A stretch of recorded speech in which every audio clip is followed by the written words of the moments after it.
ہم نے تلوار کی دھاروں کے نیچے بھی سر جھکانا ہے، اور ہم نے تڑپتے جسموں کے ساتھ بھی سجدہ کرنا ہے، اور ہم نے زخمی جسموں کے ساتھ بھی اللہ کے سامنے رکوع کرنا ہے، اور ہم نے خون آلود جسموں کے ساتھ بھی رب کے سامنے کھڑے ہو کے آنے والی نسلوں کو پیغام دینا ہے کہ نماز وہ ہے جسے اس وقت میں بھی نہیں چھوڑا جا سکتا،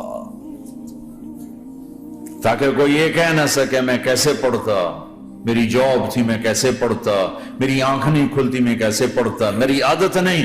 اللہ کی قسم یہ جنتی نہیں تھے، جنت کے سردار تھے، صرف جنتی نہیں تھے، جنت کے سردار تھے، صرف جنتی نہیں، جنت کے سردار۔ اور یہ سرداری کب ملی؟ محنت کے بعد نہیں، پہلے ہی ابھی ماں کا دودھ نہیں چھوٹا تھا کہ میرے نبی نے فرمایا حسن حسین جنت کے نوجوانوں کے سردار ہیں، اور ایسا پیار تھا کہ دونوں کو عرب سردار بچہ اٹھانا اپنی ذلت سمجھتے تھے، بچے نہیں اٹھاتے تھے، سب کے سامنے پیار نہیں کرتے تھے، لیکن آپ حسن حسین کو یہاں اٹھاتے، پھر یہاں ہی نہیں اٹھاتے تھے، یہاں کندھوں پہ بٹھاتے، یہاں۔ اور ایک عرب بدو حیران ہو کے دیکھ لیں، یا رسول اللہ یہ آپ کیا کر رہے ہیں؟ مطلب یہ کتنی عیب کی بات ہے کہ آپ جیسا سردار اور یہاں بچوں کو بٹھایا ہوا ہے۔ کہنے لگا آپ ان سے بہت پیار کرتے ہیں؟ کہا ہاں میں ان سے بہت پیار کرتا ہوں، اور صرف میں نہیں کرتا، اللہ بھی ان سے پیار کرتا ہے۔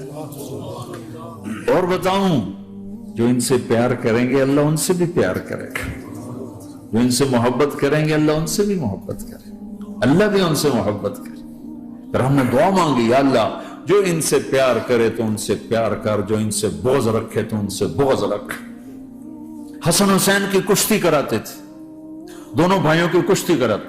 ایک دفعہ دونوں کی کشتی ہو رہی اور حسین ذرا کمزور پڑ رہے تھے تو آپ اس کو شاباش دیتے، شاباش شاباش شاباش۔ تو حضرت فاطمہ کہنے لگی، ماں بھی بیٹھی تھی، کہنے لگی یا رسول اللہ آپ حسین کو شاباش دے رہے ہیں، حسن کو کیوں نہیں دے رہے؟ تو آپ نے کہا یہ جبریل میرے پاس کھڑا ہوا یہ بھی حسین کو شاباش دے رہا ہے تو میں بھی حسین کو شاباش دے رہا ہوں۔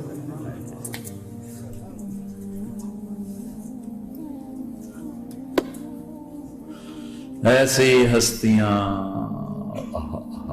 لیکن ایک سبق ہے، یہ ہونا چاہیے تھا تاکہ امت کو پتہ چلے کہ دین کتنی قیمتی چیز۔ اور جی اللہ بڑا غفور الرحیم ہے، میں نہ ہمیں ڈرایا کرو۔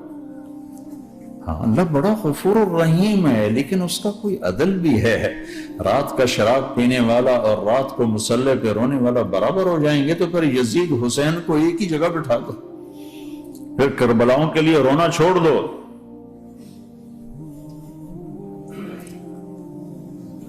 رات کو ناچنے والی رات کو رونے والی برابر ہو جائیں گے، سود کھانے والا حلال کھانے والا برابر ہو جائیں گے، شراب بیچنے والا اور مزدوری کرنے والا برابر ہو جائیں گے، جھوٹ بولنے والا سچ بولنے والا برابر ہو جائیں گے۔ افنجعل المسلمین کالمجرمین ما لکم کیف تحکمون ام لکم کتاب فیہ تدرسون۔ اس سے زیادہ واضح کیا بتاؤں کہ میرا رب کہتا ہے کون سی کتاب میں لکھا ہوا ہے کہ ماننے والا نہ ماننے والا برابر کر دوں گا؟ کون سی کتاب میں؟ اللہ کو یہ کہنا پڑ رہا ہے ام لکم کتاب فیہ تدرسون، کس کتاب میں یہ لکھا ہوا ہے؟ ام نجعل المتقین کالفجار، ایک بدماش اور ایک فرمانبردار کو برابر کر دوں؟ کہاں لکھا ہوا ہے؟ ایسی ہستیاں،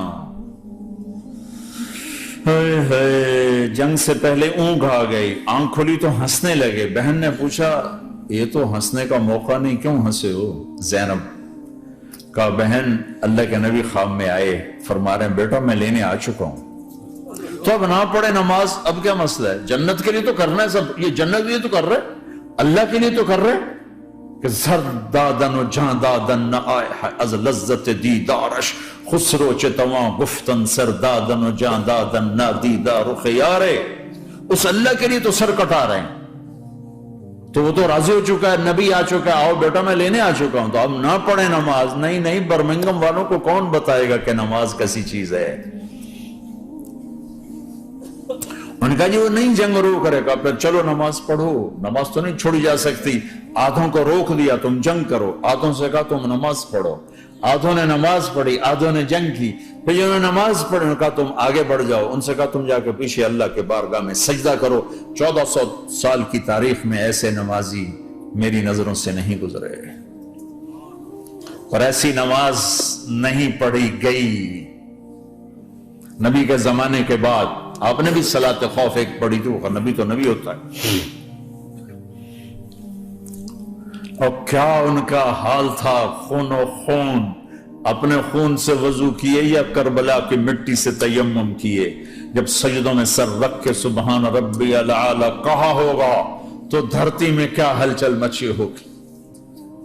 نماز نہ چھوڑا، نماز نہ چھوڑ، نہ کوئی عورت نہ کوئی مرد، نماز نہ چھوٹے، اللہ کو، اور کبیرہ گناہوں سے بچو، کبیرہ گناہوں سے، بڑے گناہوں سے بچو، بڑے گناہوں سے بچو۔ چھوٹے گناہ ہوتے رہتے ہیں، وہ اللہ بھی درگزر کرتا ہے، بڑے گناہوں سے بچو، وہ بھی ہو جائیں توبہ کر لو معاف، توبہ کر لو معاف۔ ماں باپ کی نافرمانی بڑا گناہ ہے۔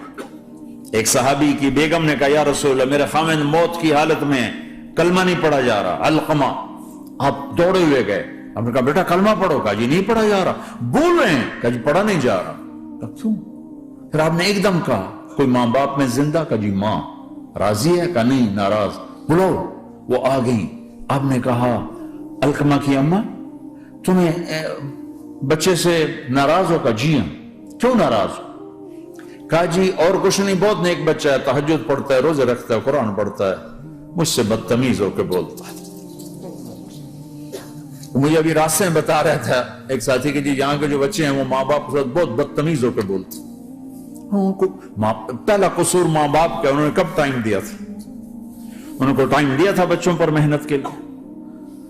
کہا یا رسول اللہ اور کچھ نہیں ہے، بدتمیز ہو کے بولتا ہے۔ تو آپ نے کہا معاف کر دے، کہا میرا دل ٹوٹا ہوا ہے۔ آپ نے کہا اچھا اگر میں اسے آگ لگاؤں پھر سفارش کرو گی، معاف کرو گی؟ کہا پھر تو کروں گی، اتنا تو میں نہیں سہ سکتی۔ کہا اگر تو نے معاف نہ کیا تو سیدھا اللہ کی آگ میں جائے گا۔ ہے کون؟ صحابی۔ آپ نے کہا اچھا یا رسول اللہ میں معاف کرتی ہوں، میں معاف کرتی ہوں۔ تو آپ نے کہا بیٹا کہو لا الہ الا اللہ، تو اس نے کہا لا الہ الا اللہ، اور جان نکل گئی۔ پھر آپ نے اس کا جنازہ پڑھا اور اس کے دفن میں شریک ہوئے، قبر تک گئے۔ پھر آپ نے دفن کے بعد اعلان کیا جس نے ماں باپ کو دکھ دیا اس پہ اللہ کی لعنت، فرشتوں کی لعنت، زمین آسمان کی لعنت۔ نہ نماز قبول ہے، نہ روزہ قبول ہے، نہ صدقہ قبول ہے۔ کبیرہ شراب سے بچو، نشوں سے بچو، جھوٹ سے بچو، جھوٹ سے بچو، جھوٹ سے بچو، جھوٹ سے بچو۔ میرے نبی نے فرمایا میرا امتی ہر گناہ کر سکتا ہے، ایک جھوٹ نہیں بول سکتا، ایک دھوکہ نہیں دے سکتا۔ میرے نبی نے فرمایا جس نے دھوکہ دیا میری امت سے نکل گیا۔ نماز چھوڑنے پر کہا اس نے کفر کیا، جس نے نماز چھوڑی کفر کیا، اور جس نے دھوکہ دیا میری امت سے نکل گیا۔ من غش فلیس منا، جھوٹ نہ بولو، دھوکہ نہ دو، سب کچھ چلا جائے جانے دو، سچ کا ساتھ نہ، سچ کا ساتھ۔ ابن خراش رحمت اللہ علیہ کے بارے میں مشہور تھا زندگی بھر کبھی جھوٹ نہیں بولا۔ حجاج کا زمانہ، ان کے 2 بیٹے حجاج کے خلاف جنگ میں شریک ہو گئے، پھر ان کو شکست ہوگی، وہ بھاگ گئے، پھر چھپتے چھپاتے گھر پہنچ گئے۔ سی آئی ڈی نے بتایا کہ وہ گھر آ گئے، تو حجاج نے کہا آج ابن خراش کا امتحان لوں گا۔ ان کو بلا لیا، کہنے لگا ابن خراش وہ تیرے 2 بیٹے ہمارے خلاف جنگ میں شریک ہوئے تھے، وہ پہ بھاگ گئے تھے، ان کی کوئی خبر ہے کہاں ہے؟ تو انہوں نے مسکرا کر فرمایا کہ حجاج زندگی موت تو اللہ کے ہاتھ میں، گھر آ چکے ہیں، گھر میں ہیں، ابھی نہیں چھوڑ کے آئے ہوں۔ تو حجاج نے کہا تیرے سچ پر تیرے بیٹے تجھے ہدیہ کرتا ہوں، اگر تو جھوٹ بولتا تیرا سر بھی اڑا دیتا، تیرے بچوں کا سر بھی اڑا دیتا، تیرے سچ پہ تجھے تیرے بیٹے تحفہ دیتے۔ مسلمان جھوٹ نہیں بولتا۔ چند پاؤنڈ کی خاطر تم کاغذات میں ہیرا پھیری کرو، ڈرو اس دن سے جس دن اللہ کے سامنے کھڑا ہونا ہے۔ ایک دفعہ سہارنپور میں جھگڑا ہو گیا، ایک جگہ تھی ہندوؤں کی، مسلمانوں نے قبضہ کیا ہوا تھا، تو ہندوؤں نے کیس کر دیا، انگریز کا زمانہ تھا، عدالت، وہ مسجد بنانا چاہتے تھے، ہندو مندر بنانا چاہتے تھے. تو دونوں طرف بات تپی ہوئی. تو آخر وہ جج نے کہا بھائی کوئی ایسا آدمی ہے، ہندوؤں سے کہا، جو گواہی دے دے تو اس کی گواہی تم قبول کر لو گے؟ اور مسلمانوں سے یہ پوچھا تو ہندوؤں نے کہا جی ہاں، مفتی مظفر حسین صاحب اگر گواہی دے دیں کہ زمین مسلمانوں کی ہے تو ہم دے دیں گے. تو مسلمان بڑے خوش ہو گئے، مفتی مظفر تو آخر اب مسلمان ہے تو ہمارے حق میں گواہی دے گا. تھا ان کا قبضہ ناجائز. تو جب وہ عدالت میں تشریف لائے مسلمان بڑے اطمینان کا ہن جناب ساڈے حق وچ فیصلہ ہونا، چونکہ آج کل صرف سچ کو کون دیکھتا ہے. تو انگریز جج نے پوچھا ہاں جی مفتی صاحب آپ کیا کہتے ہیں؟ فرمانے لگے دیکھو جج صاحب، یہ زمین ہندوؤں کی ہے اور مسلمانوں نے قبضہ کیا ہوا ہے. تو مسلمانوں نے گالیاں نکالنی شروع، وہ یہودیوں والا بن گیا نا، گالیاں نکالنی شروع کر دی. تو انگریز جج نے کہا آج مسلمان ہار گئے اور اسلام جیت گیا. آج مسلمان ہار گئے اور اسلام جیت گیا. اپنی ہار مان کے اسلام کو جتاتا، سچ بول کے اسلام کو جتاتا. جھوٹ کے ساتھی نہ بنو، سچ کے ساتھی. جھوٹ کے کاغذ بنا کر کوئی بینیفٹ حاصل نہ کرو. میں نیوزی لینڈ گیا، میں حیران ہو گیا. ایک ہفتہ میں رہا، ڈپریشن کا شکار رہا کہ مجھے بتایا گیا کہ پورے نیوزی لینڈ میں ایک آدمی جھوٹ نہیں بولتا سوائے پاکستانیوں کے، بنگالیوں کے اور انڈین. جو بنگالی، جو پاکستانی، جو انڈین پہنچے یہ جھوٹ بولتے ہیں، ہیرا پھیری کرتے ہیں. ان میں ایک آدمی جھوٹ نہیں بولتا.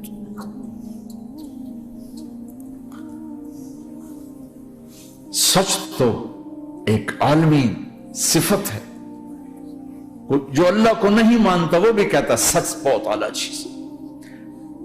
اور تمہیں تو تمہارا نبی کہہ رہا ہے الصدق ینجی والکذب یہلک، سچ نجات دیتا ہے، جھوٹ ہلاک کرتا ہے. کیا اپنے پیٹ سے کپڑا اٹھانا کہ حرم بیت اللہ کے اندر جیبیں کٹتی، بیت اللہ کے اندر جیبیں کٹتی. اور حاجی بیچارہ کتنی دفعہ فریادیں کرتے ہوئے نظر آئے کہ جیب کٹ گئی، جیب کٹ گئی. بیت اللہ کے اندر، مسجد نبوی کے اندر.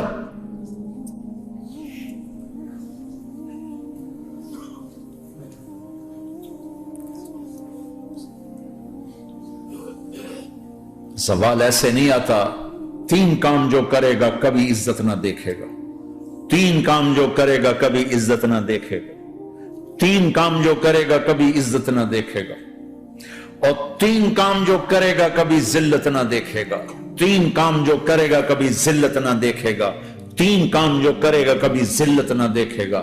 جو جھوٹ بولتا ہے، جو ظلم کرتا ہے، جو دھوکہ دیتا ہے، جو جھوٹ بولتی ہے، جو ظلم کرتی ہے، جو دھوکہ دیتی ہے، عزت کے خواب دیکھنے چھوڑ دے.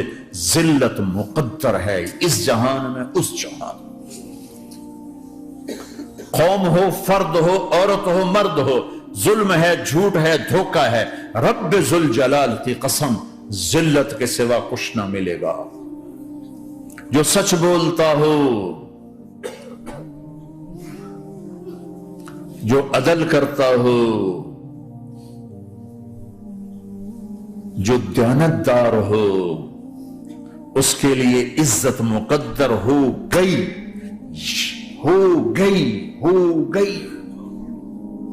سچ ایک فرد میں ہے، عدل ایک فرد میں ہے، دیانت ایک فرد میں ہے یا ایک قوم میں ہے. انہیں عزت دینا یقینی ہو گیا. میرا اللہ انہیں دے کے رہے گا، چاہے وہ اللہ کو مانتے ہیں چاہے اللہ کا انکار کرتے ہیں. آگے آخرت کا مسئلہ الگ ہے. یہاں قوم، فرد، قبیلہ، کوئی مذہب، پتھر کا پجاری، آگ کا پجاری سچ بولتا ہے، ظلم نہیں کرتا، دیانتدار ہے، اللہ کی قسم اللہ اسے عزت کی زندگی دے گا. رات کا تہجد گزار، دن کا روزے دار، کہیں ظلم کرتا ہے، کہیں جھوٹ بولتا ہے، کہیں دھوکہ دیتا ہے، ذلت اس کے ماتھے پہ لکھ دی جائے گی. اور موت کے بعد کی ذلت بھی ساتھ اٹھے گی.